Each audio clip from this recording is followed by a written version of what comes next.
anyways, here we are Here we are. in Astoria. You just got a new e-bike. Oh yeah, they gave me the wrong charger. Yeah. we got 2 Coors Banquets and a bottle of Woodford waiting for us. Courtesy of Nate the Great. Yeah, dude. I just had a great day. Sat and did research for our next episode in Bryant Park and just got to just chill out. Oh gee, Nate, where is Bryant Park? Dude, Bryant Park is right off of Times Square, but it's like the more peaceful side, basically. It's right next to the library, right next to the New York Public Library. Mm-hmm. That has the lions in front of it. So when I was living in Hell's Kitchen, I was studying to get my degree. Yeah.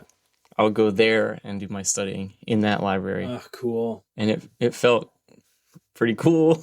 A little larger than life, right? Yeah. Have you been in those study rooms? I haven't been in the study rooms. I've been in the main library area, and I read a book in there once and I fell asleep. This is No Singles, a podcast where we discuss albums from front to back in an attempt to promote comprehensive album listening. I'm Nate. I'm JR. And today we are going to discuss Dreamin' by Hockey Dad. And High Violet by The National. Yeah. Dude, I'll be honest, that's part of why I really enjoyed my day. I left Bryant Park, walked into Times Square, got myself an enormous water, and then the Poland Spring signature. Yeah, they had a giant Fiji bottle, and I was like, dude, I no. know for sure though that Poland Spring, wherever it is in this place, is going to be cheaper. It's in Maine. Oh no, I meant where the water bottle was. I couldn't fucking find one. I was like, I know they have Poland Spring in this place, and they did. But and then as soon as I left Bryant Park though, just High Violet, track 1, just started listening, and then midway on the train on the way here, switched over to Dreamin' by Hockey Dad. I finished it right as I was walking up to your place. Dude, how serendipitous is that? I heard it on your headphones when you walked in the door. Yeah. Dude, and I'll be honest, I enjoy both of these albums a lot. So I was having a great time coming here. Oh, man. I was surprised at how much I liked The National. Yeah? Every subsequent listen, I was like, okay. Oh. There's something. Oh, yeah. There's something here. Yeah. Yeah. And that was your pick, right? That was my pick. Yeah. They are one of my top 10 favorite bands. Oh, really? Ever. Yeah. Oh, cool. I sent you that thing from that stats.fm thing that I sent you. Yeah. I think they're my third most listened to band on Spotify or something, which is not surprising to me. I listen to them all the time. How much was that subscription? It's $9 a year. For your stats? Yeah. I was like, $9 for $9 to literally see your music habits. That's you cool. have to go into Spotify and you have to get them to send you your files from they have everything saved, all of your listening history, what tracks you listen to on what time of the day on this day.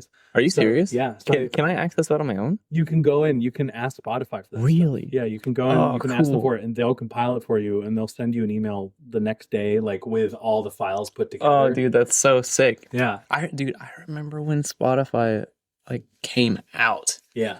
And I had a friend from Switzerland. He was an exchange student. His name was Luca. And he's like, oh, man, check this thing out. It's called Spotify. And you download it on your computer and you pay for it. Yeah. And you can listen to any music.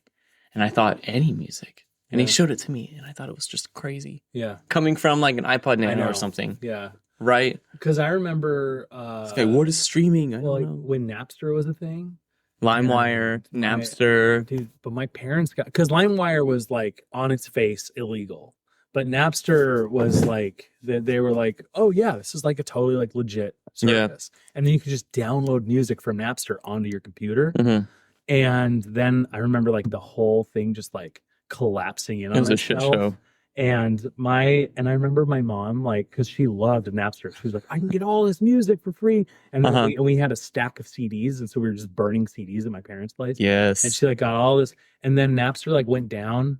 And this might just be my memory of this being wrong for me, a kid. But I'm pretty sure once the Napster shit was going down and it was kind of Napster's about to be taken off, the internet momentarily until it all gets figured out. I remember on like rapid fire, like just downloading a bunch of music to try to like save for tunes. Yeah, try to like get out of like she was like, okay, I need to like now really get everything down before they take it out because it'll be gone forever. Yeah, dude. So what are we starting with?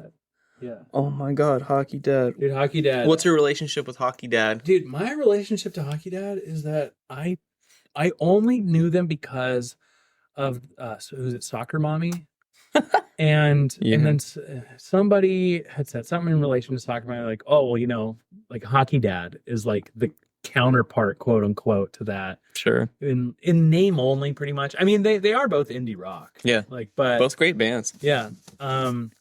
And so I only ever heard the name, and I'll be honest, like because it seemed like a Mimi name, I just never really checked them out. Well, I can fill you in on where that name comes from. I know where it comes from too, actually. Yeah, and it is kind of Mimi. It's funny. It is, yeah, and they're actually a really good band. They're fantastic. That's all that I like know about them, though. Okay, that's my relationship to the band. But what's yours? Spotify algorithm in the mid 2010s. It just hit. I was like, oh shit. So I guess in like 2016 or 2017, it just popped on my little like, hey, you should listen to this, or hey, you should check this out. And I played it, and man, do you remember? Do you remember last episode when I told you that one Marble Arch song is a huge inspo for Mandy's Dreaming? Yeah. There's another song on this little EP that I draw from for our like guitar sound of the band. Oh, cool. It's another one of my all-time favorite songs ever made. Okay. So I was really excited to do this, and I'm glad you liked this little. Oh, it's a great little EP. Yeah. Dreamin', no G, in apostrophe. Yeah, just dreaming. Maybe you could say it, Dreamin'. Do you know why how those Australians? Oh, there's nothing out there ever in the world about it. I'm sure if you ask them, they'd be like, I don't know. It's a good title. I don't know. We're kids and we're dreaming. Yeah. They're super young. I think they were like 19 and 20 when they made this. Yeah, holy shit. So Billy Fleming plays drums, and Zach Stevenson plays guitar and sings, and that's it. It's just them two. Yeah, it's just the two of them in this group. Which I didn't know that until I did this research. And I just never thought about it. Yeah, because the sound is so big, you would think there's more people. Which is cool too, because him playing that guitar with no bass or anything, it's just the drums and the vocals. There's no mix for the guitar to cut through, so he can have a really rounded out low end sound to his guitar, which is like not something you get to hear a lot in music. And that's why their sound to me is like super unique and just it feels really fresh. Yeah. In the mid 2000s, right? Well, and they can 2010s. You sort of get more like room to run around in your limited like sound, you know, because not a lot of it, like Royal Blood, you know, that's another band that's like just a duo. Yeah. But like for the most part, I can't really think of like just duos who are doing full rock still. Like have like a full rounded out sound like they're a full rock band. Yeah. And to do that when you're like just fresh out of high school is pretty impressive. Yeah. Right? Yeah, because these two were childhood friends. The duo grew up on the same street in Windang, Australia. Yep. Meeting in 1999. They're 3 and 4 years old. Zach walked by Billy and his dad playing cricket in the street. In high school, they played in a band called Abstract Classic. Oh, cool. Which I really like that band name. It's not as good as Hockey Dad. But then they formed Hockey Dad in 2013. So I know you've seen The Simpsons. Yeah. I love The Simpsons. And a lot of our dear listeners probably love The Simpsons too. Yeah. There is an episode of The Simpsons from 2003, and it's titled The Regina Monologues. Do you know what the Regina monologue is a play on? No, I don't. There was a play in the 90s.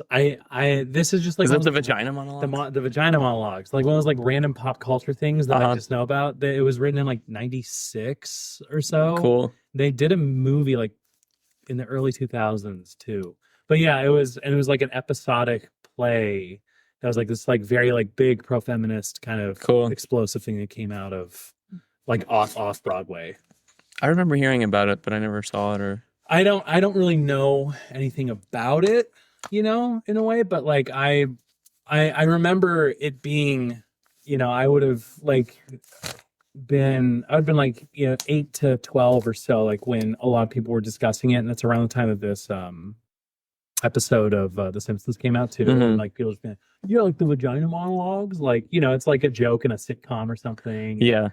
I don't know anything about the episode, so I don't know if it's like a famous Regina they're talking about or anything, but it doesn't really matter what's in the episode, except for Bart and Milhouse are playing a video game, and it's like a hockey video game. Like a sports game, whatever the hell. And they're shooting the hockey back and forth. Shooting the hockey? They're hitting the puck back and forth, and then their hockey players get in a fight. Okay, and then the dads come out into the rink, and then they play as the dads fighting. Oh, okay. And the dads are beating each other up, and then it says, like, Hockey Dad. And so that's where the name of this band comes from. Hey, good. I mean, The Simpsons is like just like such a huge cultural footprint, like, of course. Yeah, it hits everywhere, even all the way down under, right? Did you ever play those old NHL games? My dad had the original, like, little handheld arena football game with buttons and lights. It wasn't a screen, it was lights. Yeah. You know what I'm talking about? Yeah, I know what you're talking about. Those like small handheld ones that it's like a very basic game. Yeah. Too. The later, those NHL games, like in the 2000s and stuff, half the goal was because I would go to my friend's house and like play on their like PlayStation. Yeah. And half the goal in that game was just to like get into a fight. You weren't even really like trying to like score or anything. And no, just beat the crap out of each other. Like all the combos and stuff to beat the shit out of my guy. And I was like, is this a fighting game or a sports game? Exactly, yeah. So like they draw a ton of influence from 1960s garage rock, surf rock. It's just really obvious if you pause the podcast and just go listen to it for a second. They cited Bass Drum of Death, Sparkadelia, and Band of Horses as inspo. Oh, Band of Horses, dude. Do you hear it, right? Who we were just listening to the other day, yeah. I think it's Sparkadia. Yeah, you're right. No, you're good. Not in my handwriting. So Fleming's brother had a huge collection of 90s punk music which influenced him. Stevenson indulged in his father's 1980s Australian punk rock vinyl CD cassettes, etc., which is cool. So this all blends together to make this like beautiful little indie rock sound that I've come to love. I wonder who those Australian punk rock bands are. Their first live performance ever was at a place called Rad Bar. Oh, cool. It was a tiny venue in Wollongong, which was like a slightly bigger town over from Windang. So they have that first show. They're playing locally. Yeah. In 2016, they signed with a Brooklyn-based label, cool. K9 Records. All the way out in Australia. Yeah, that's like what I wonder, like, is there like a rep who goes out to Australia and sees them playing? Or I don't know. I bet you it's some like social media connection. Sure. Right. The internet. Typing like nice music. Do you want to have video chat or something? Yeah. K9 Records with a K in Williamsburg. Mm-hmm. Yeah, it comes out in 2014. So do you know when their first show was when they played it, or just like it didn't say? I wonder if it was just like a couple years before this. It had to have been in 2013 because they're in high school. 2013 because they formed the band in 2013. Right. Dude, so they go right from like forming the band, just having a handful of songs, to playing a handful of shows, and then putting out this EP that like blew people away. Yeah, like gets them signs to Farmer and the Owl. Yeah. Really cool name. Wollongong. They're a Wollongong label. Yeah, so the band's from Windang, New South Wales, in Australia, and then Wollongong is like a bigger town nearby. Oh, I got you. Okay. I get what yeah. Cool. I know. Super cool. So it's produced by Tom Ionsek. Yeah. And he's in Big Scary. Super good band. Cool. I really liked him. Do you know where they recorded it? Mixed Business Studio in Fitzroy, Victoria. And then Turtle Rock Studios in Leichhardt, New South Wales. So they did all this in Australia. Yeah, it's all like more or less local stuff. Yeah. I got some gear info. So Zach is playing a Fender Blacktop Jazzmaster HS 3-tone Sunburst. So the HS is like humbucker and then a single coil. Oh, okay. Right. Cool. It's cool. It's a unique Jazzmaster. I don't see those around a lot. They don't make them anymore. Mm-hmm. It's not like a vintage thing or anything, but it looks great. It sounds great. Yeah. Later on, he plays like a lot of weird, like fucking weird guitars. Uh-huh. But for the EP, he just stuck with this one guitar. Do I get into this album? This like tasty EP? Dude, yes, I love this EP. One of my all-time favorite EPs. Yeah, this thing's great. All right, so we start off with a track called Lull City. Lull City? Oh my, there's no lull here. Oh, great. Yeah, dude, great song.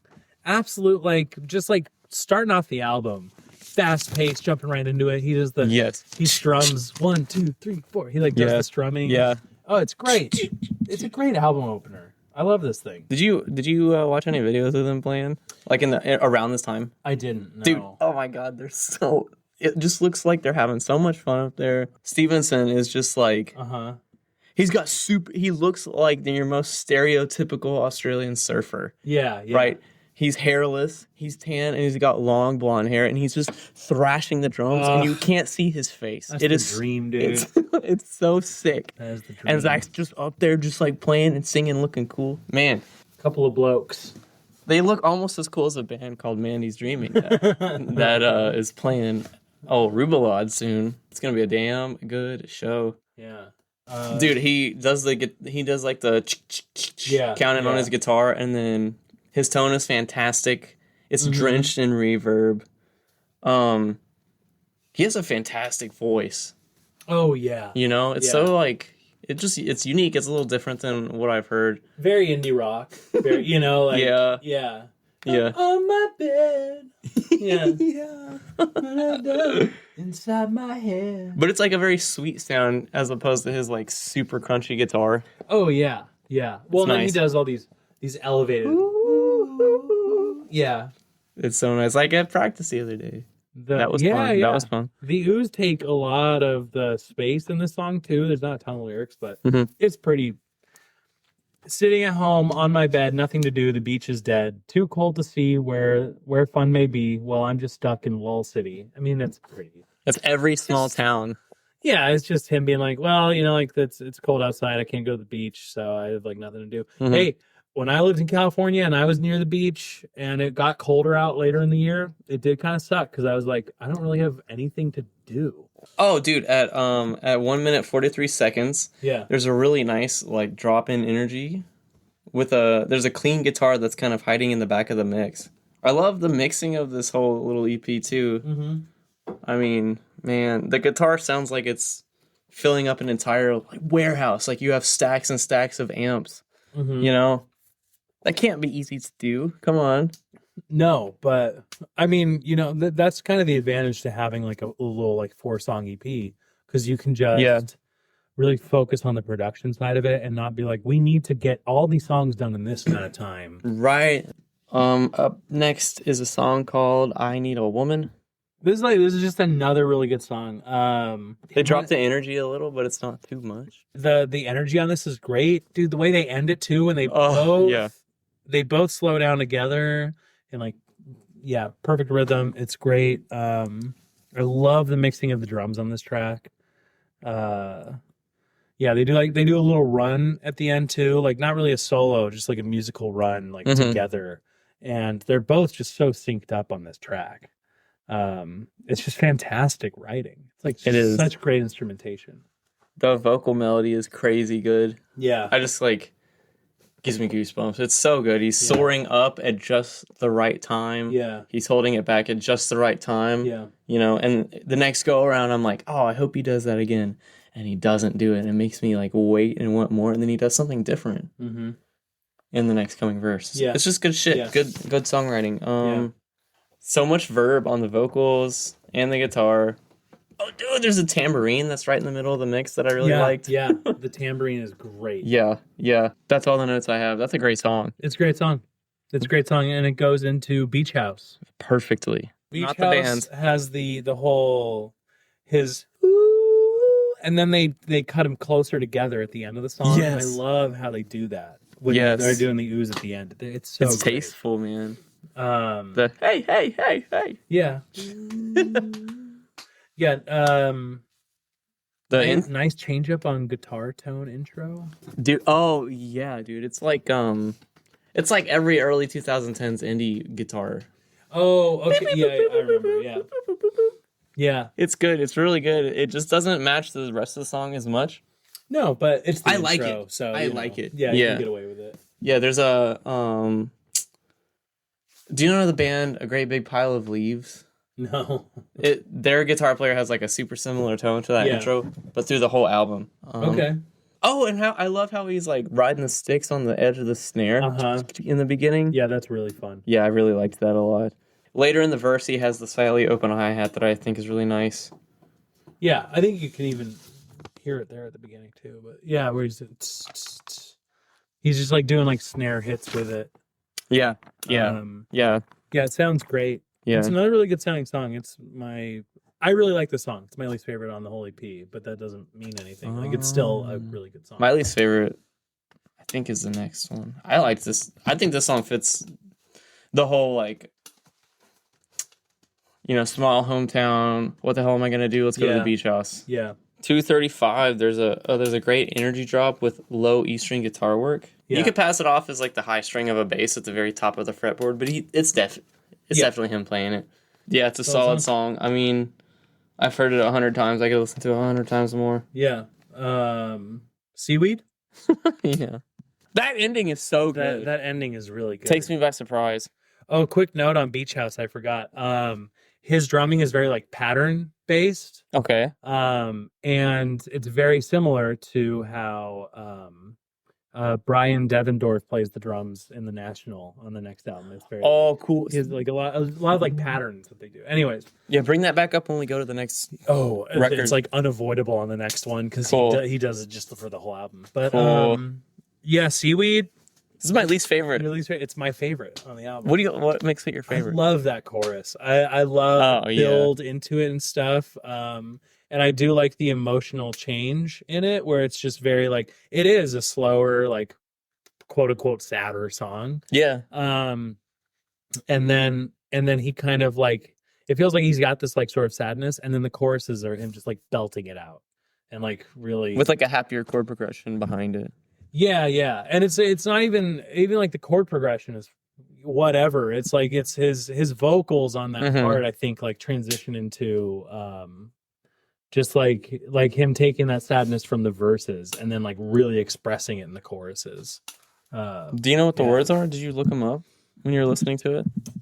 Yeah, let's see. Tell me to get out of here. Tell me to get free. I go out. I feel I can't stop. I'm feeling so empty. So come on, won't you join me?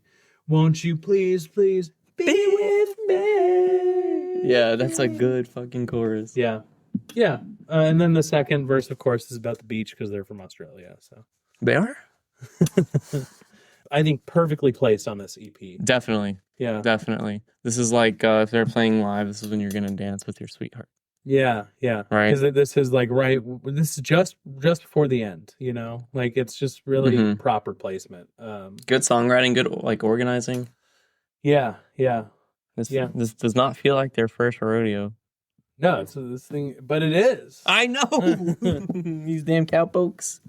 Up next we have Babes. Is this your favorite on the album? Yeah. A pretty solid, very solid ending track. To a very short EP that's just like a blast. Dude, this song, you are so right, man. This song is one of my all-time favorites. It is such a big inspirational track to some of my guitar playing. Yeah. Would you put this in your like top 50 tracks or something? What, Babes? Yeah. I know. In my top 100 best songs ever. Oh yeah. One day I want to sit down and see if I can really figure out my top 100 favorite songs. I think I could. Because I have that master playlist that I know I can eliminate. Right. Almost the entire thing. I know I can eliminate a lot of songs from that and then just get down to like, what am I don't know, man. My flavor and shit is always changing too much to really organize it all into 100 songs. He starts it off with this like super fast, super like oddly rhythmic, like it's like you can't expect what he's gonna do in the strumming. This song has JR written all over it, honestly. Like the guitar work on this. Yes, dude. This is very JR. It just needs one solo in it, and I'm good. He's a great rhythm guitar player. It's so interesting too, because that's something that you'll notice on albums where like it takes me I will notice when a guitar solo happens, but I don't notice when one doesn't happen. Oh, that's interesting, really. No, I'm always kind of fiending for one. Yeah. It's always weird when I don't know, you're playing this guitar for this whole entire album and you never like spotlight it even for just a second. Yeah. But yeah, I fucking love this song. The drums just like slide right in and he's firing up that snare, dude. Yeah. Oh my god. He is showing off his drumming on this track. It is undeniable he knows what he's doing. Oh yeah. Oh, his drumming on it, just the it's not even like the most complicated like thing to do, but to switch it from what he's doing in the first one, where he is doing like the hi-hat to the snare constantly in the verse, and then to switch into a boom boom boom boom boom, where he's like just hitting the snare and the tom at the same time, is very like quick. I am jealous of that kind of like writing that other drummers do, because like that sort of idea I wouldn't really think of for this song, and he just like goes right into it, and it makes the song so perfect in the song. The guitar is great, but dude, this song is a drum song. Yeah, it's good. I mean, this album is just full of like fast guitars, fast drums, some really like. I think they can get away with the amount of yelling they do on the album because they have such smooth vocals in there too. Sure, yeah. Kind of play with each other. Yeah. There's two tracked guitars on this song. One of them has like a little bit of overdrive, a little bit of crunchiness, and the other one has like a decent amount of fuzz. And so when you put these together, it makes this like really cool noise. And they blend really well. When the drummer ends the song and he punctuates with and then after that the 17 seconds of feedback just ringing out. I know, it goes and goes and goes. I love it, man. It's the sound just fades away to nothing. Yep. Oh, I wrote a note at the end. The EP can loop around again right here and it would still work as an album. In my opinion, I would be happy to listen to everything all over again. Yeah, nice and easy EP. Yeah. I think we both would own this on vinyl. I would love to. And it looks like it wasn't ever released on vinyl. This is something that might wear on me if it goes for 10 songs, but it goes for 5. Like the timing on this is great. This thing just like is fast and fun, and it's in and it's out. I see you, but I disagree. I want them to have like 10 songs. Yeah, but I need to listen. I need to listen to their other stuff before I actually say that, because because maybe it would. You don't know. No, keep continue what you were saying. They're singing about the beach. No, it's just fast and fun. They're singing about the beach and just having a good time. Like it's just just having a good time. Yeah, dude. Yeah, this album is just like a lot of fun. So for the Billboard, so it came out June 27th, 2014. Yep. The next week, July 29th through August 5th. Number 10 is Just As I Am by Brantley Gilbert. Okay. Never heard of them. Right. Number 9 is While One Is Less Than Two by Deadmau 5. Oh, Deadmau 5. Number 8 is AKA by Jennifer Lopez. Sure. J-Lo's still making music in 2014, I guess. She just had that documentary come out that like everybody said sucked. Did she make it herself? That's why. Number 7 is Lazaretto by Jack White. Number 6 is Platinum by Miranda Lambert. Okay. Number 5 is Band of Brothers by Willie Nelson. Oh, cool. Very cool. And the one and only Trigger. Number 4 is Frozen soundtrack. Frozen soundtrack, yeah. Number 3 is The Hunting Party by Linkin Park. Number 2 is In the Lonely Hour by Sam Smith. Oh, yeah. Number 1, Ultraviolence by Lana Del Rey. Oh. That's what was going on when Lana Del Rey. When our boys down under were making this record. We're making that music. Do you listen to much Lana Del Rey? 0. Not because I don't like it, it's just not for me. Yeah, I used to, and then I don't like sad music. You know me. Yeah. It's just sad music. I don't listen to sad music. Oh, well, this is the perfect segue, because we're going to talk about The National. This was some sad shit. Who have a... They have like a... In the year of like... around like 2012 to 2014 or whatever, they had a monopoly on like rock band playing sad music. Do you have a relationship at all with The National? I always saw their name and I couldn't figure out what genre of music they played. Yeah. It's like The National. What kind of name is that? Yeah. It gives away nothing about their sonic identity. Do you know where their name comes from? they named their band the National because they wanted to have the most vague name they could, so that nobody could have any like predisposition to them before even listening to their music. Well, that shit worked because I was not expecting like nice indie rock. Yeah, I was expecting much more poppy stuff because I know you stray on the pop side sometimes. I do. Yeah, I was like, I don't know if I'm about to hear some pop music or what. still like as poppy as I go is Tove Lo. That's like my like hardcore pop side is There's nothing wrong with pop. I like the Beatles. Yeah. The National's band. They are from Cincinnati, Ohio. I used to live in Lexington, Kentucky. I would go to Cincinnati often. Cincinnati was my backup plan after New York. How long does it? Oh, really? How long does it take to get from Lexington to Cincinnati? Hour and 20.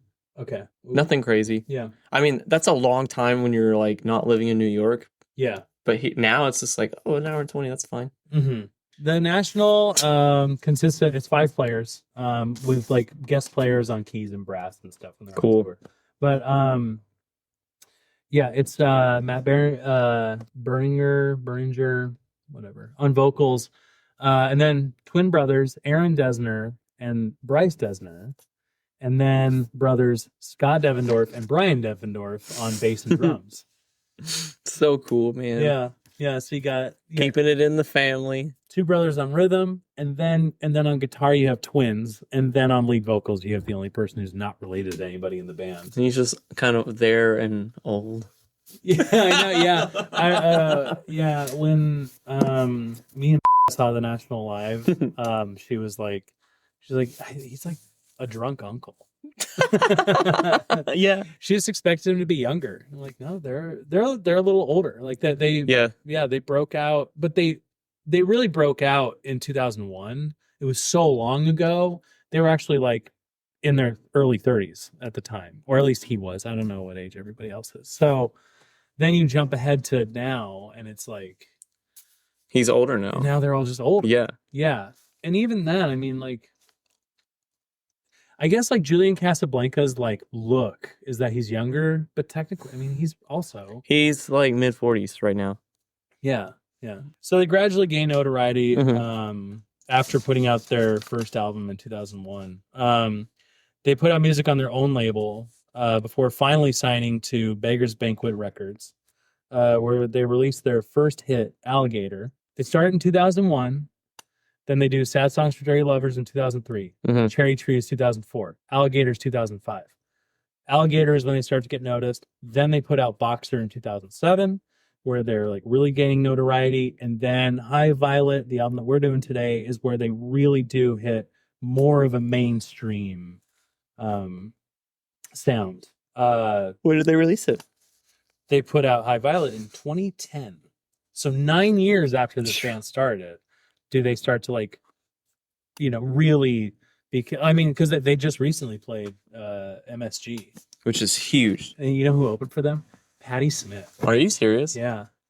I couldn't go because I was in school at the time, but it was like, oh, what a great show that would have been. So High Violet is their 5th studio album. It was recorded in Aaron seems to be the one of the 2 twins who's more really like technically inclined with all the music and stuff.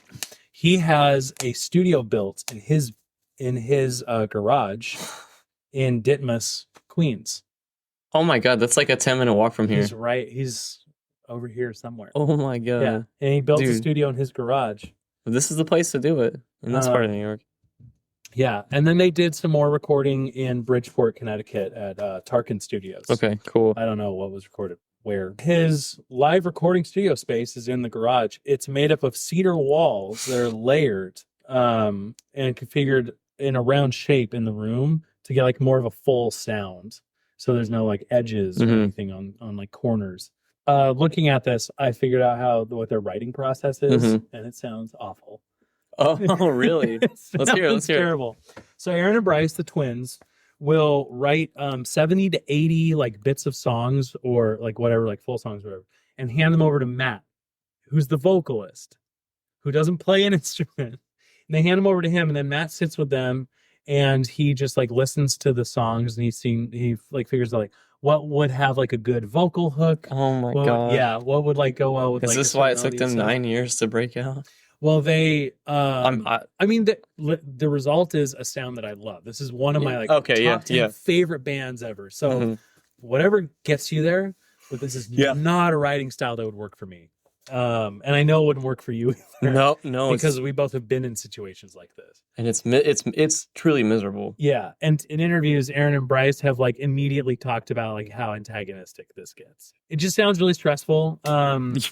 Because then they will talk about like they bring up openly in an interview how like being in the room, and then Matt, the lead singer, will be like, I want you to turn off the guitars. Like they'll be listening to like the playback of the track, and he'll go, something's not right here. You should turn off the guitars. So they take the guitars out of the mix. And then they will play it back, and he'll go, something is like really not right. And they're like, it's because you took the guitars out. And so he doesn't, from what I understand, he doesn't get like how like a certain chord will sound bad unless you have it paired with another one or something. So then you're stressing me out. Dude. Yeah. So then the musicians in the band will get upset. Like it basically they said like, we have like a big fight every time that we record, because like, that's not how it's supposed to be. Yeah. It really sounds like Matt kind of just like runs roughshod over everything for the most part, but he's the one who doesn't actually write music. Typical drunk uncles. It's just this very like typical vocalist. Yeah, who behavior. Can't play an instrument behavior. That's like saying like, I don't play drums, but I need you to play 7/8 time signature here with an emphasis on the half quarter beat. Well, and that's the thing, is he doesn't even know what a 7/8. Like he doesn't even know this stuff. So then it's this is the thing I run into with a lot of like vocalists who aren't musicians. They don't even know what chord you're playing, and then they ask you to like, that one just doesn't sound right. Can you make it happier? Like, could you like do something different? And it's so vague because they don't know what they're talking about. And they're like, it would be one thing if they were like playing flute or something and contributing like in a way, and then even if they don't know what you're doing, like they have their own thing that they're also like maybe fucking up on their end, so it's all evened out a little bit. But anyways, it sounds like this mainly just happens with like guitar and stuff, and like drums are kind of left to their own. Drums and bass feed them to the dogs. Yeah, I think that drums and bass get to kind of like do whatever they want, like playing on it, because by then Matt's like got his hooks in the fucking guitar parts. So yeah, so this is recorded here in Queens. This is the first time on the podcast we're doing something that's recorded in Queens. We're here in Queens, 10 minutes walking away from his fucking studio. How cool is that? Yeah. He must live like right over here, or at least he did when this came out. I mean, this was like 15 years ago, but hey, man, I mean, New York real estate, you hold on to that. Yeah. I bet you he still has the place. I hope he does. I mean, he built the fucking studio in there too. What's your relationship to the National, Nate? Thank you. On the Mia episode, I talked about this too, where there was that like thing online where you could do like a virtual DJ thing where you're in a room of people and you trade off playing songs and stuff. And I was in the indie rock room on there, and somebody played Blood Buzz Ohio from this album, and it like blew me away. This would have been like 2011, 2012. I was like, I was listening to Blood Buzz Ohio. I was like, this is like fantastic music. I couldn't believe it. I was so excited by it. And then, from there, I just like found the album High Violet. Cool. And I've listened to this thing from front to back. I don't know how many times, whether like physically on a CD in my car in Colorado or just like listening to Spotify. I've heard this whole album. I don't know. I've been listening to this album for like 13 years. You tired of it? No, I fucking love this album, dude. This and their next album, Trouble Will Find Me, they both might be in my top 10 favorite albums. This album, they released it under 4AD.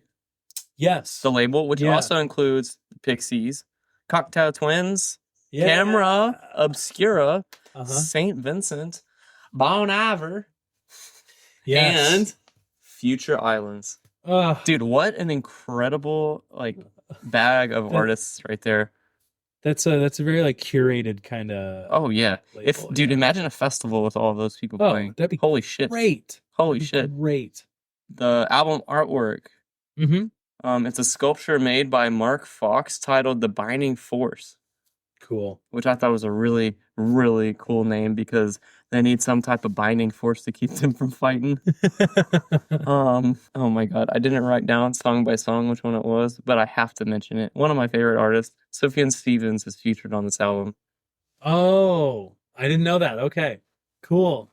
He's scattered around on there. He does various things, including harmonica, vocals, and arrangements for backing vocals. Super cool.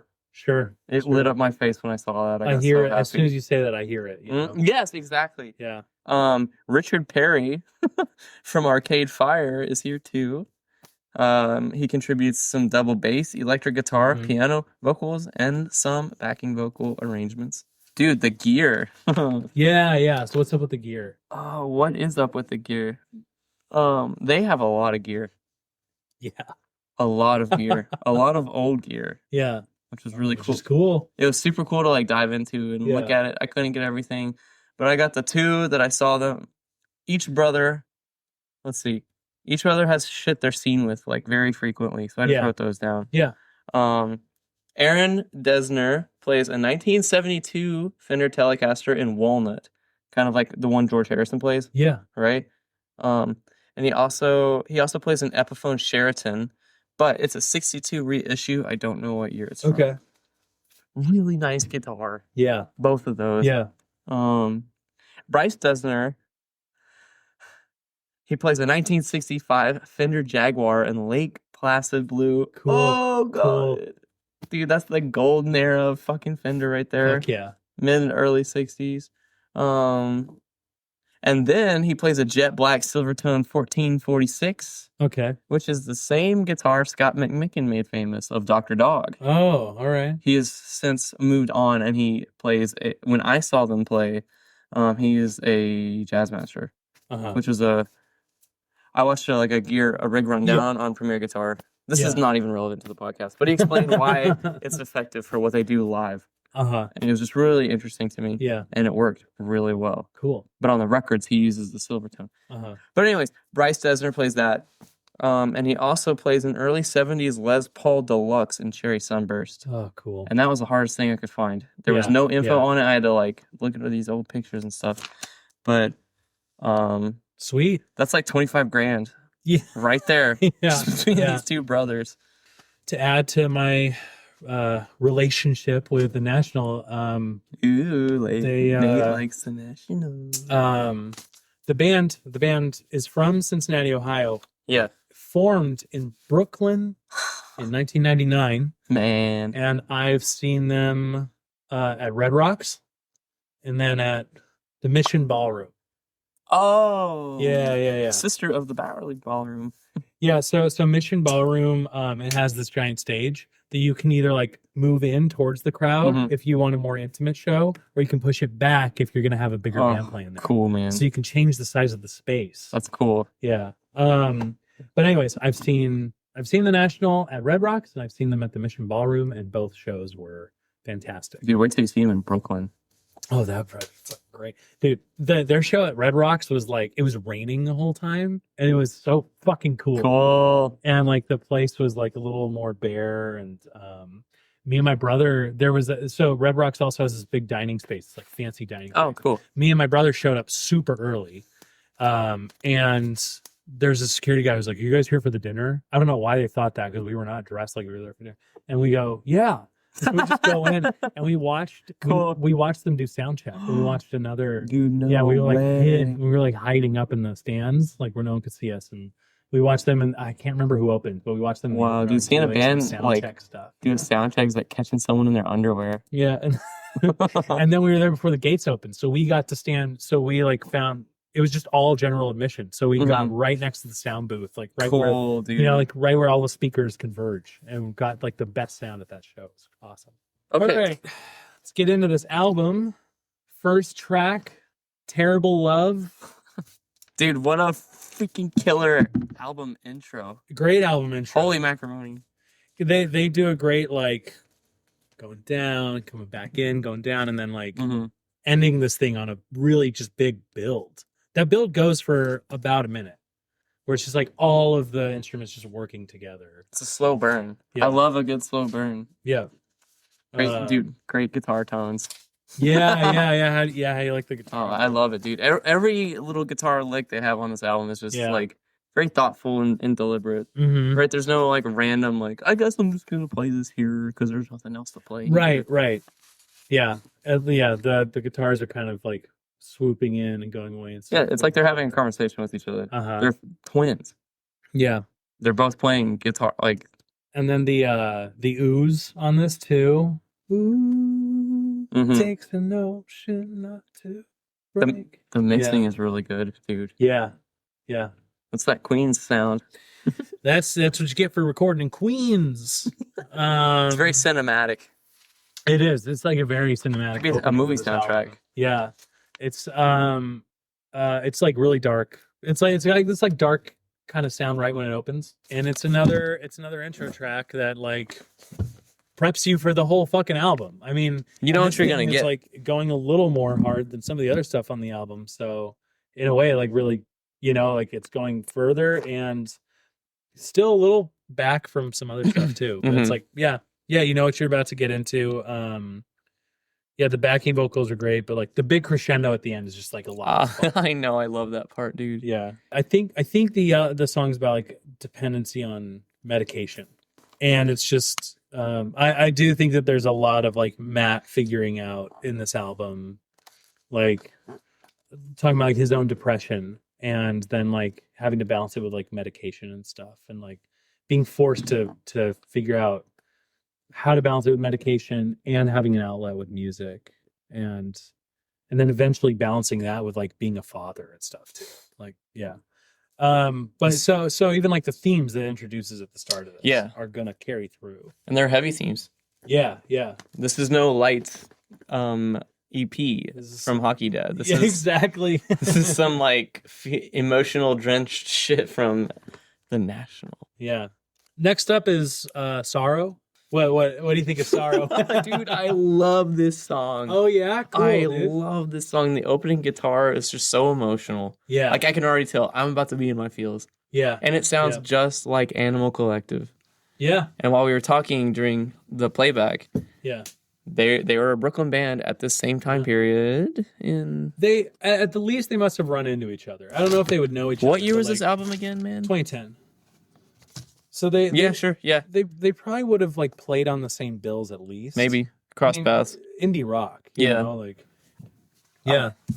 love this song, dude. But yeah, the guitar's great. This is what I was talking about on the Hockey Dad thing, where Brian, who's on the drums, has very like pattern drumming. He's not doing, it's and he's like hitting the snare once and then going back to the hi-hat and then hitting the tom and then going back to the snare. And it's a lot of like patterns rather than just doing like a 4/4 beat.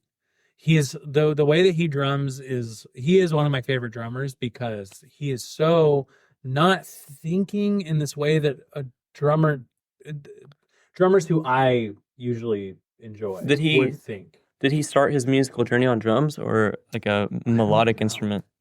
I don't know. That's a good question. Because sometimes, like, I'm pretty sure he's just a drummer because I've only ever seen him on drums. Sometimes bass players make good drummers.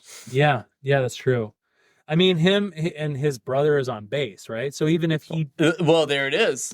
If he doesn't play bass, I mean, he has his brother right there. Yeah, who, like the two of them can just closely collaborate on what the rhythm section is going to do. So, but yeah, I mean, this song is kind of straightforward for like the meaning behind it because it's like sorrow family when I was young, sorrow waited, sorrow won, sorrow they put me on the pill, it's in my honey, it's in my milk. Like he's got to like take medication for this at all times and stuff. But he says I don't want to, just like him being like, because I don't want to get over you. I know, dude, that tears me up. There's some great piano and guitar interplay in like the last half of the song. Dude, they end it like I think like on a C, like on a C on the piano, just like a perfect, just yeah. Oh, what a good song! I'm glad you liked it. This is one of the ones that I was like, I wonder if this will be too sad If this song, if like this song in particular, would be like too sad. Oh, I didn't even listen to the words. I didn't even pay attention to the words. The vocal melody, yeah, it's great. I just don't like. Yeah. And that's why we work great together. You do a lot of the words. I know. Yeah, this is really good. It bounces off really well.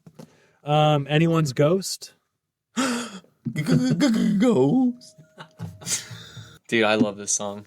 Yeah. Yeah, it's fantastic. Anyone's Ghost. Yeah. The guitar on this is like really fun. They like just subtly bring that guitar in all the time, and then it's just like right there, like because they have one of them just come in just to back up the chorus once the chorus hits. You know when people say like, I was talking to someone at work about this. Yeah. Someone who is like really intelligent can explain something really complicated in very simple terms. Yeah. Same with the guitar. You can get like this very complicated emotion and distill it into like a really slick guitar line. You're a really good player. Yeah. You don't have to shred. You don't gotta play fast or do crazy chords. Mm-hmm. These guys are great players because they're playing these really, like, what you hear is what you get. Yeah. I guess.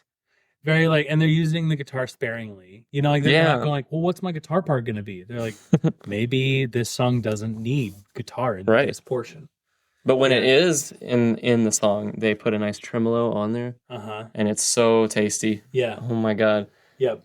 I wrote down, I like the lack of cymbals. It adds to the unique feel of the song. Yeah.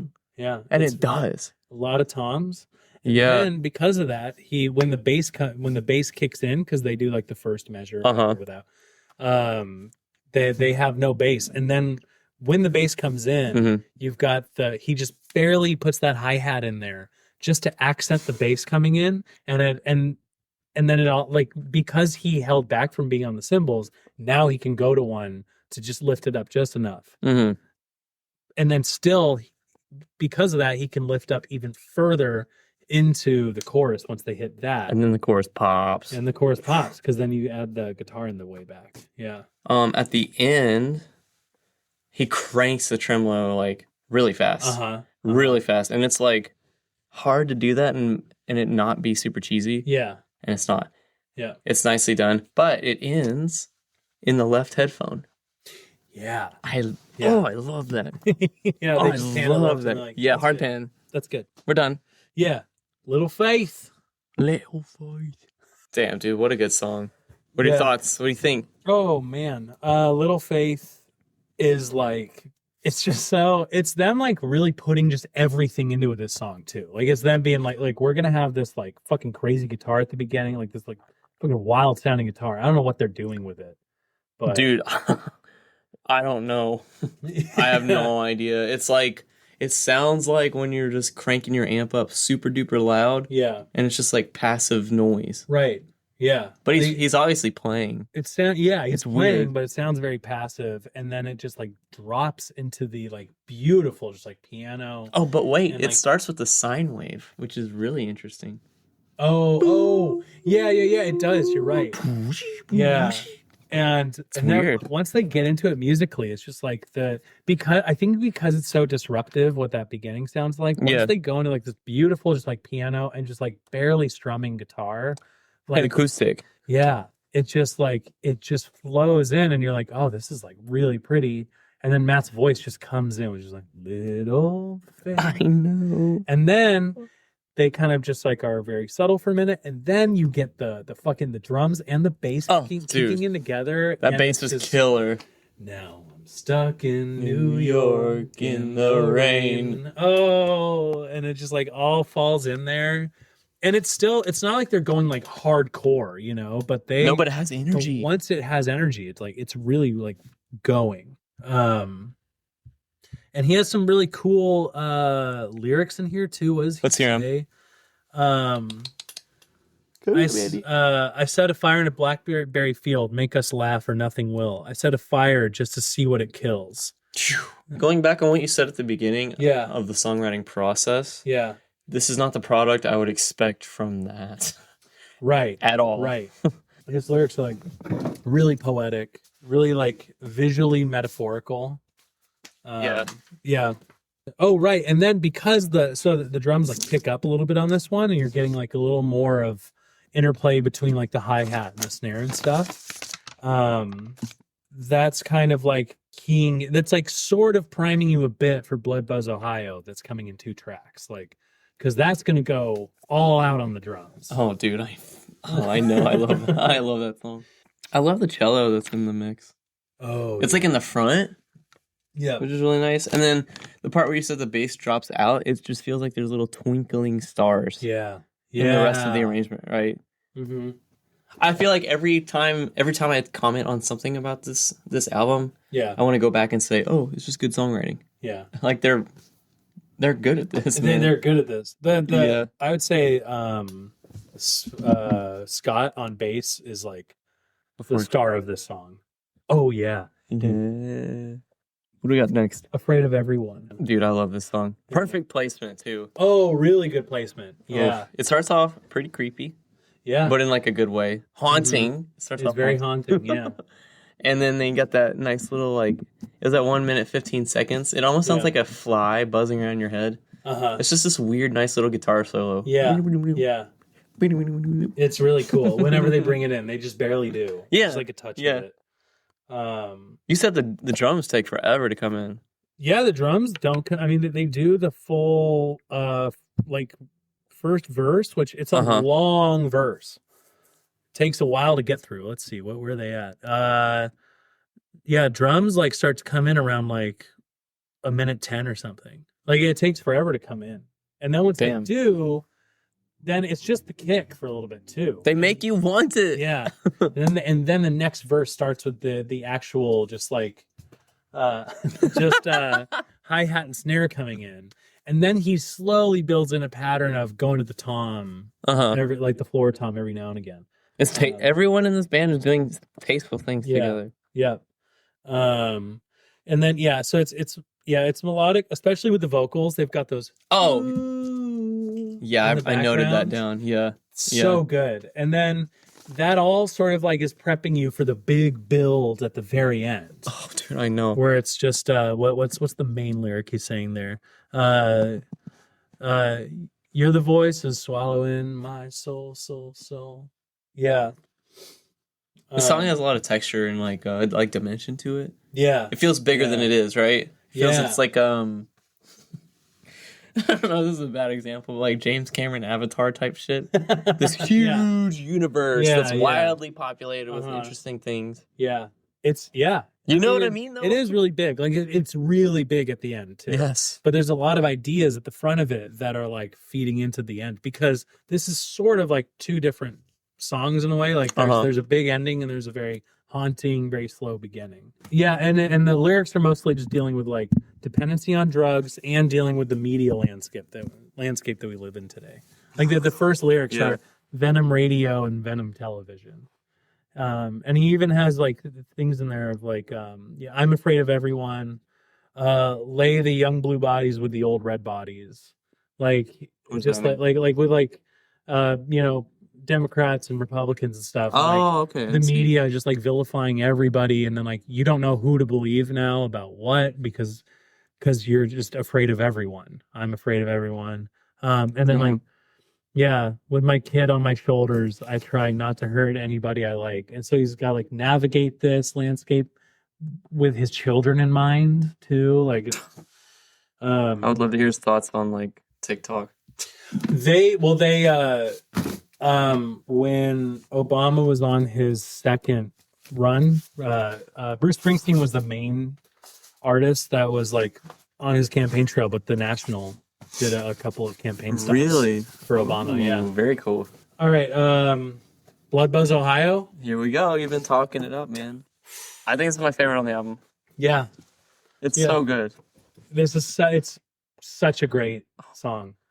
It's like it feels almost like it's like orchestrated, like an orchestra. Yeah. This feels less like an indie rock band and more like an indie rock orchestra. Yeah. Right? Yeah, it's very orchestrated. It's just so textured. This song especially too. It's just like because you have these like speeding, these like breakneck, like these drums, and then you've got everything else is under it. It's going a little slower than the drums. And then you got Matt singing on top of that, going even slower than all the instruments. Super lethargic and low. Yeah, lethargic. Yeah, so it's just such a well textured song. And the guitar pops in there, just in and out here and there. It's nothing crazy ever. Yeah. And then the horns in it elevate the song so well. I know. The horns are so good on this song. I feel like I'm at the National Buffet and I'm just taking bits and pieces of everything. Yeah. You know what I mean? Yeah. They're throwing all these different sounds into this song, and I just don't expect to hear horns in this shit. And there they are. And then it really is just and they're like slow horns, right? Yeah. Just with these speeding drums the whole time. Who's like credited as the songwriter for this one? Is that information there? No, it's not. But that's a good. I think that it's the same for all of these. It's I'm pretty sure like it is the process that you it is generally the process of Aaron and Bryce come up with the stuff, and then Matt does the lyrics, and then they figure out the rest of it. Cool. Yeah.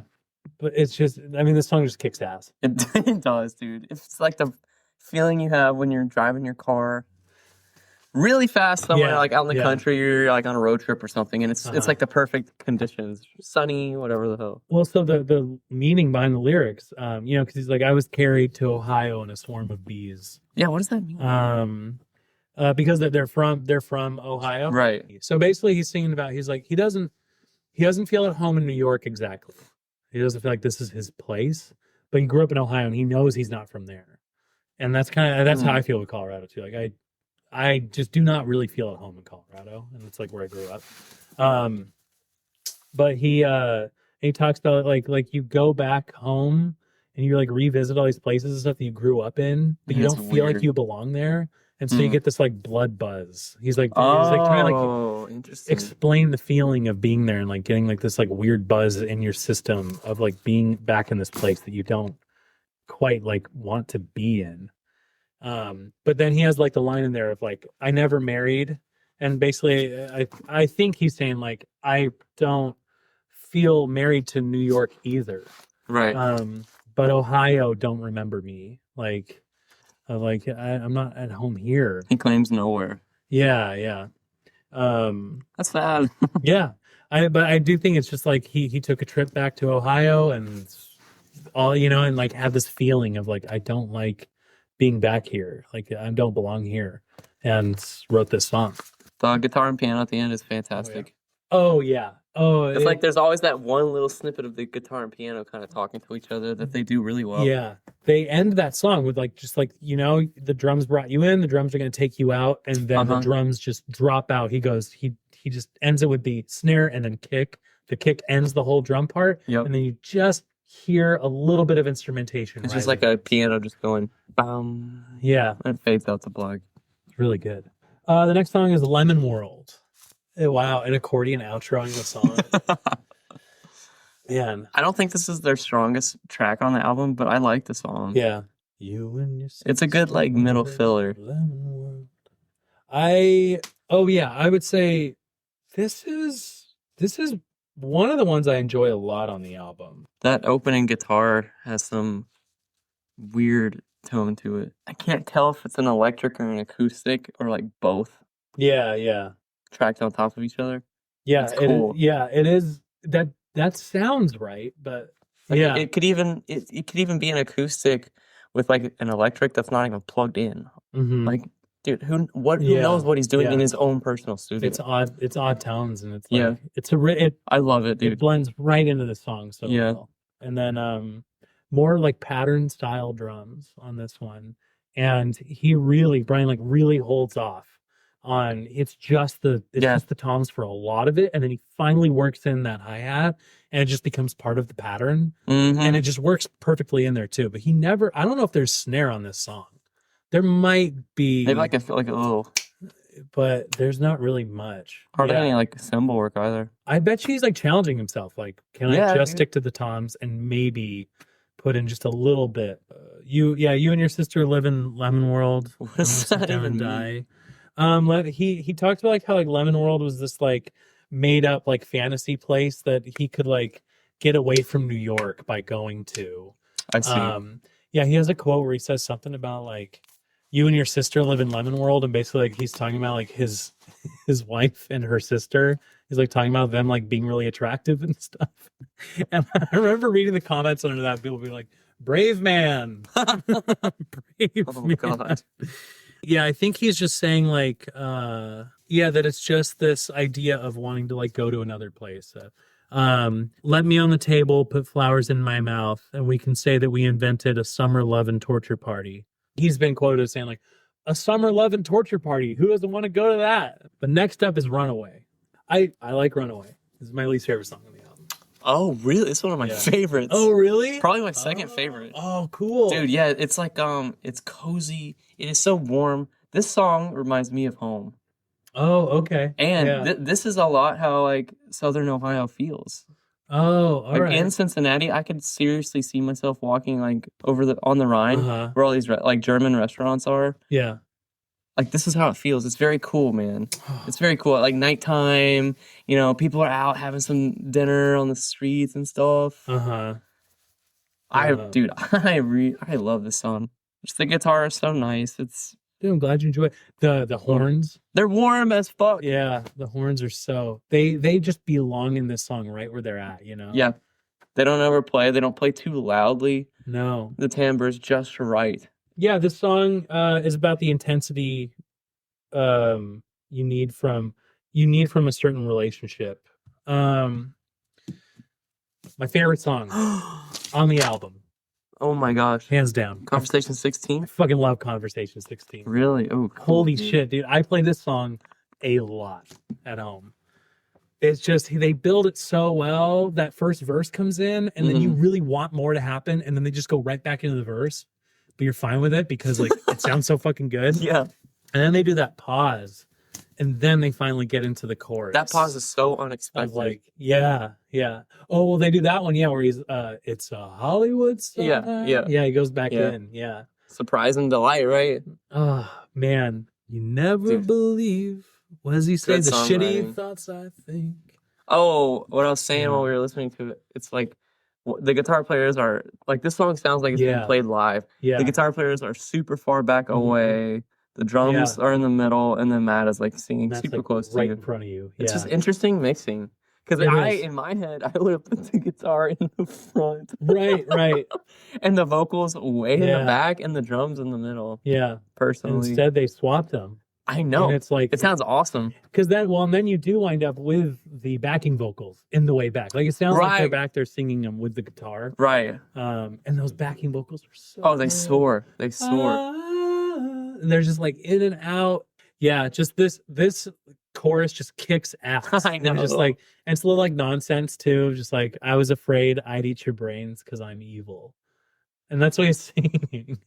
But do you think he believes that? Do you think he believes he's evil? Well, so what he actually, it's about like, the song is fear of how like the mundane life will turn him into an emotionless zombie because he's a confident liar. So basically like he's not cut out to be a suburban dad and stuff. He needs more than that, but he now has a wife and kids. And so he kind of needs to, for their sake, live in a mundane kind of like household, right? To make sure his kids like get a good, raising and living and stuff.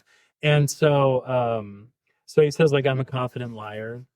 And then I say in reference to I'm evil. In reference to saying like I'm lying that like living in the suburbs is like okay. Okay, I see. Yeah, and then like right when it all falls down, he just goes, I was afraid I'd eat your brains. And then those backing vocals just hit right there. It's just like, it's just so perfect. It's all layered perfectly. It is. This whole thing is layered like really fucking. I love at the very end, he's it's like just his voice singing and it sounds like raindrops, but they're a little like synth noises or something.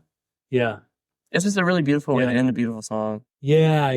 You have the drums sort of like peter out, and then you just have the whole end, and then with the vocals too. Yeah, the vocals like swaying up and down. Yeah. England really settles into that. that ending just settles it, you know, with the strings. Yeah. Yeah. Great song. What did I say? Gives me like Coldplay, The Scientist vibes. Yeah. The whole album. Absolutely. Hey, and it's called England, and they're from England. Walking Abbey Lane, is that what he said? Walking Abbey Lane. Yeah. They're masters of like the energetic crescendo through a whole song. Yeah. Not like part. It's like the whole entire song is one big ramp up. Yeah. Yeah. And then they cut it at the end and it just leaves usually like vocals and little glittery noises. And I think it works really well for what they're doing. Yeah. You know? I love the lyrics of the Afraid of the House, Stay the Night with the Sinners, because they're desperate to entertain. Damn, that's good. Yeah. That's us. That's us.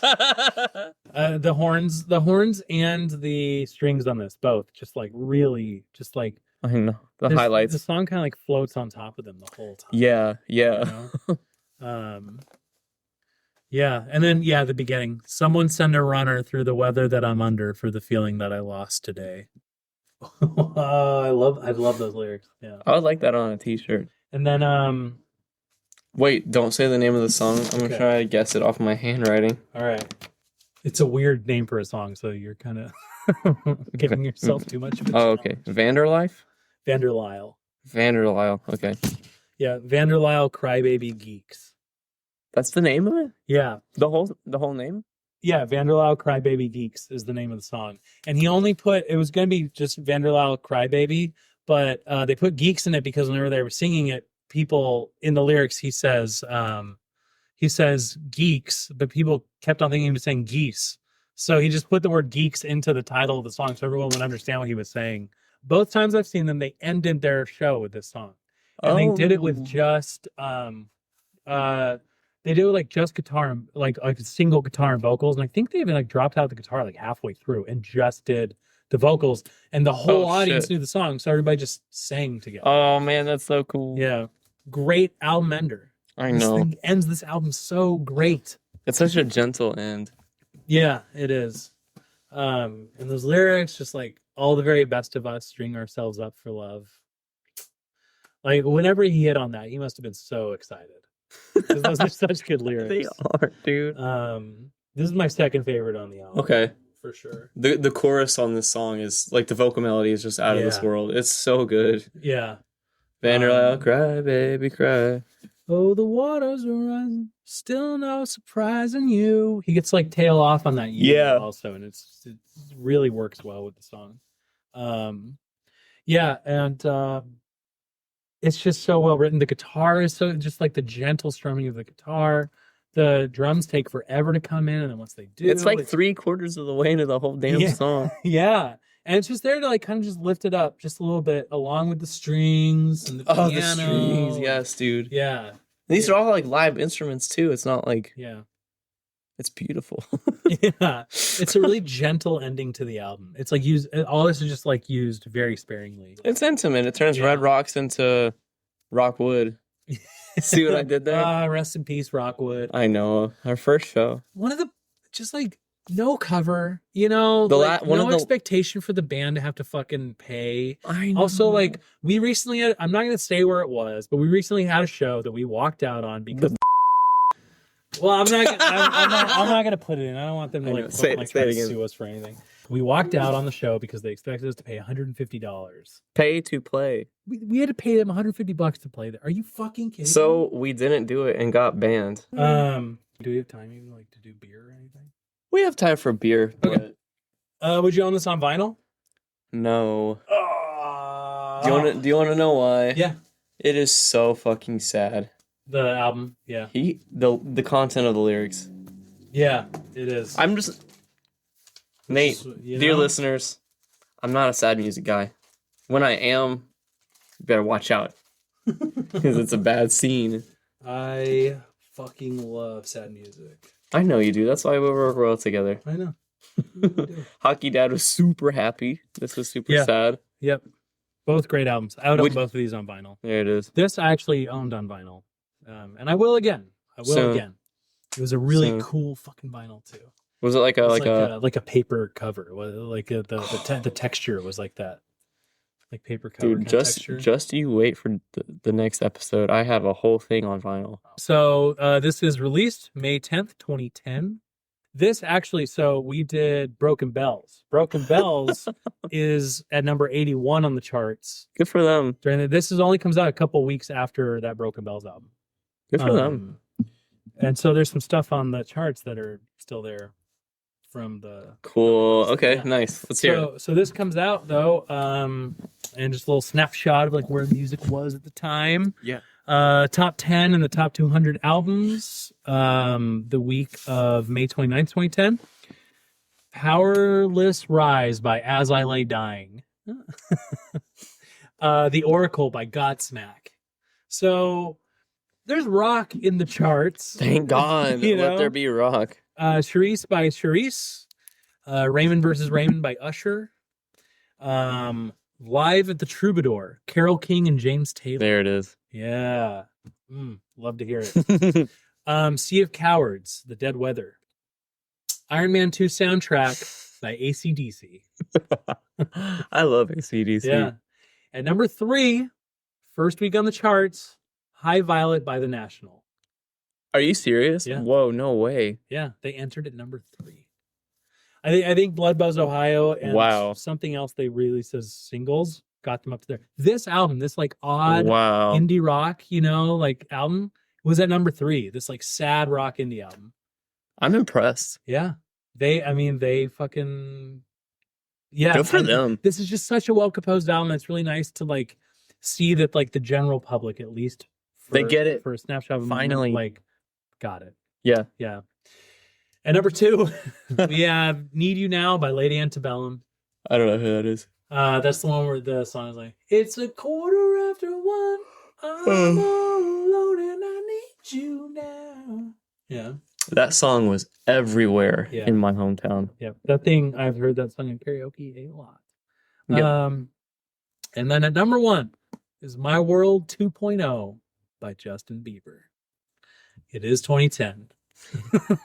Bieber Mania is hitting the fan. 2010, yeah. At number 11, though, we have The Fame, which was, I think, number 1 for that week that Broken Bells was on. So, I don't remember. Yeah, and the Black Eyed Peas also. The both those albums were on that episode, and they're still in the top 20. So, putting the U.S. Billboard aside, this also charts in the top 10 on multiple charts around the world when it comes out. Right after this, they perform on Letterman. Nice. Holy shit. And they won the Q Award for Best Album of the Year. And then they get to be one of the big names at Coachella in 2011. Before they got to play at night, which means that means you got your shit together. Yeah. And also there's a really cool picture of Matt up on the stage in front of just like thousands of people. And so this album does like fucking fantastic. It puts them on another level. Like stardom. It's just one of the best albums. For me personally. I'm so glad you picked this album. Dude, I'm glad you did. This is freaking great. And then in 2013, I think it is, they're going to follow this up with 2013. They're going to follow this up with Trouble Will Find Me, which guaranteed we will cover that somewhere down the road on this. It'll be there because it was another wonderful album. I actually took it off of the list for this year because I thought it was a little too much to have 2 of the national. I was thinking about that with the Dr. Dog episode. We have Shame coming up. Yeah. I'm going to replace it with something. Okay, yeah. Because I always claim that episode. No. Okay, yeah. Are these 2 albums in conversation with each other? I mean, they're both rock music. I could see them both being on the same Coachella bill. I don't know about the same like in 2014. Yeah, like I could see like I could see them like playing the same festival, not the same show. Yeah, absolutely. Yeah. It's like they may be playing at the same time and you got to pick one. Right. Yeah. I think they have a lot of like contrast, which makes them, in my mind, a really nice pairing. Yeah. Right? Like we said earlier, Hockey Dad is super happy and bright and fast and energetic. Yeah. The National is like super sad and introspective and in your feels and like very orchestrated. Mm-hmm. Yeah, and kind of slow. Yeah. They're not really in conversation with each other, but I do think that there's still crossover for audiences there. Yeah, they cross each other when they walk across the street. Yeah. Yeah. I guess Brooklyn is like one thing that crosses over between the two, but yeah, Williamsburg. Not much. Yeah, because you have like one album that's like going very. I mean, it is like it's very rock band, garage, kind of like centric, like right. And then you got the other one that was recorded in a garage, but it sounds really orchestrated. And oh huge, my god, that is an incredible take. Yeah. So it's a lot of opposites going on there because even Hockey Dad, which is like the smaller band, went to an official recording studio. Right. These guys are the bigger band and they recorded in a garage. Like everywhere that they could be the opposite, they just are. Like, and it's proof there was no wrong way to make music. No. Just get out there and record your shit and put it out there in the world. Exactly. This is just for me and you. We have a show coming up. Yeah, Rubalad, August 6th. August 6th. I booked us a bill with a bunch of friends. And it's gonna be fun. LIC Bar on September 10th. You set that up. And is it Rubalad again? No, I wish, man. It's the Windjammer. The Windjammer. Which is awesome. Which is a great venue on September 14th. Yeah. Yeah. That's gonna be fun. Yeah, we're just dancing our shows around 9/11 there. So in New York. Which is my anniversary. If you have questions, you can write us. Our next episode is going to be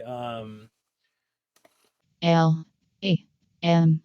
The Lost 77 mixes by Johnny Thunder and the Heartbreakers and Doc Watson by Doc Watson. Album recommendation for the listener on the spot, Nate. Go. Dancing on the Ceiling by Lionel Richie.